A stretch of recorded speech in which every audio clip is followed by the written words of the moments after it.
ព្រះដែលស្អប់អំពើបាបរ៉ូម3:23សួស្តីកូនជាទីស្រឡាញ់តើសប្តាហ៍របស់អ្នកយ៉ាងម៉េចដែរពេលវេលាកន្លងផុតទៅយ៉ាងលឿនមែនទេមុនពេលដែលយើងដឹងខ្លួនសប្តាហ៍មួយទៀតបានកន្លងផុតទៅសប្តាហ៍មុនយើងបានរៀនអំពីអ្នកណាជាព្រះថ្ងៃនេះយើងនឹងរៀនអ្វីមួយដ៏សំខាន់តើអ្នកដឹងទេថាមានរឿងមួយដែលព្រះមិនចូលចិត្តព្រះគម្ពីរប្រាប់យើងយ៉ាងច្បាស់អំពីអ្វីដែលវាជាអ្វី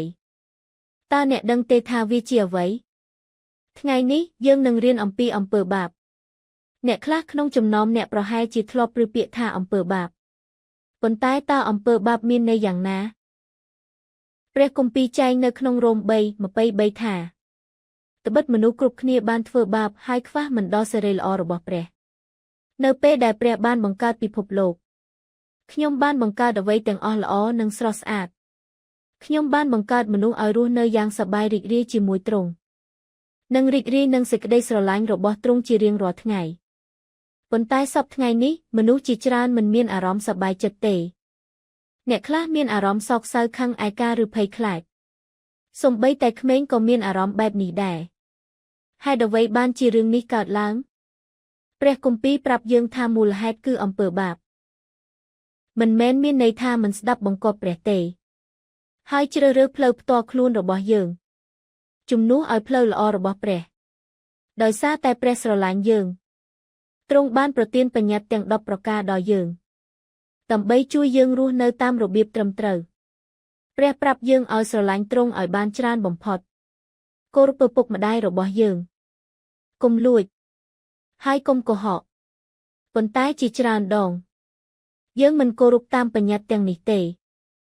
ពេលខ្លះយើងដឹងពីអ្វីដែលត្រឹមត្រូវប៉ុន្តែយើងនៅតែជ្រើសរើសអ្វីដែលខុសព្រះគម្ពីរប្រាប់យើងថាសូម្បីតែការបំពានបញ្ញត្តិមួយក៏ដោយនៅតែជាអំពើបាបនោះមានន័យថាយើងបានមិនស្ដាប់បង្គាប់ព្រះយេស៊ូវបានពន្យល់អំពីបញ្ញត្តិរបស់ព្រះតាមរបៀបសាមញ្ញមួយនៅក្នុងម៉ាកុស12:30ព្រះយេស៊ូវបានមានបន្ទូលថាចូលស្រឡាញ់ព្រះអម្ចាស់ជាព្រះរបស់អ្នកដោយអស់ពីចិត្តដោយអស់ពីព្រលឹងដោយអស់ពីគំនិតនិងដោយអស់ពីកម្លាំងរបស់អ្នក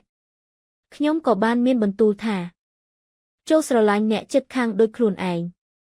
ប៉ុន្តែសូមគិតដោយស្មោះត្រង់តើយើងតែងតែស្រឡាញ់ព្រះបែបនោះមែនទេតើយើងតែងតែស្រឡាញ់អ្នកដទៃបែបនោះទេវាពិបាកណាស់នោះហើយជាមូលហេតុដែលព្រះគម្ពីរចែងម្ដងទៀតថាមនុស្សទាំងអស់បានធ្វើបាបហើយខ្វះសេរីល្អរបស់ព្រះយើងអាចព្យាយាមធ្វើល្អយើងអាចទៅព្រះវិហារហើយជួយអ្នកដទៃយើងអាចព្យាយាមកាន់តែខ្លាំងឡើងប៉ុន្តែយើងនៅតែមិនអាចល្អឥតខ្ចោះដូចព្រះបានទេដូច្នេះតើយើងអាចទៅស្ថានសួគ៌ក៏ដោយរបៀបណានេះជាដំណឹងល្អព្រះគម្ពីរប្រាប់យើងថាមានតែតាមរយៈព្រះយេស៊ូវប៉ុណ្ណោះទើបអាចអត់ទោសបាបរបស់យើងបានដោយមិនបំបែកយើងចេញពីព្រះហើយធ្វើឲ្យចិត្តយើងងឹតពេលខ្លះយើងចង់ឈប់ធ្វើបាបប៉ុន្តែយើងមិនអាចធ្វើវាដោយខ្លួនឯងបានទេនោះហើយជាមូលហេតុដែលយើងទាំងអស់គ្នាត្រូវការព្រះយេស៊ូវតើអ្នកស្គាល់អំពើបាបដ៏ធំបំផុតទេអំពើបាបដ៏ធំបំផុតគឺការមិនស្រឡាញ់ព្រះយេស៊ូវព្រះយេស៊ូវបានសុគតនៅលើឈើឆ្កាងដើម្បីទទួលយកការដាក់ទណ្ឌកម្មចំពោះអំពើបាបរបស់យើងនៅពេលដែលយើងជឿលើព្រះយេស៊ូវហើយអញ្ជើញទ្រង់ចូលក្នុងចិត្តយើងអំពើបាបរបស់យើងត្រូវបានលាងសម្អាតព្រះអត់ទោសឲ្យយើង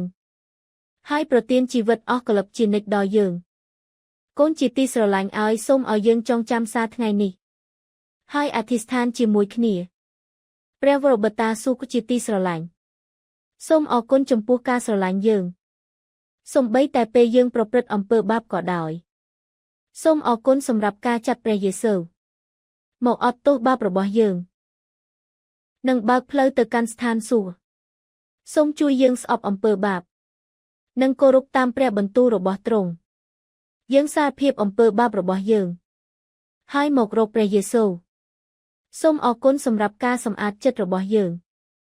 និងនាំយើងទៅស្ថានសួគ៌យើងអធិស្ឋានក្នុងព្រះនាមព្រះយេស៊ូវអាមែន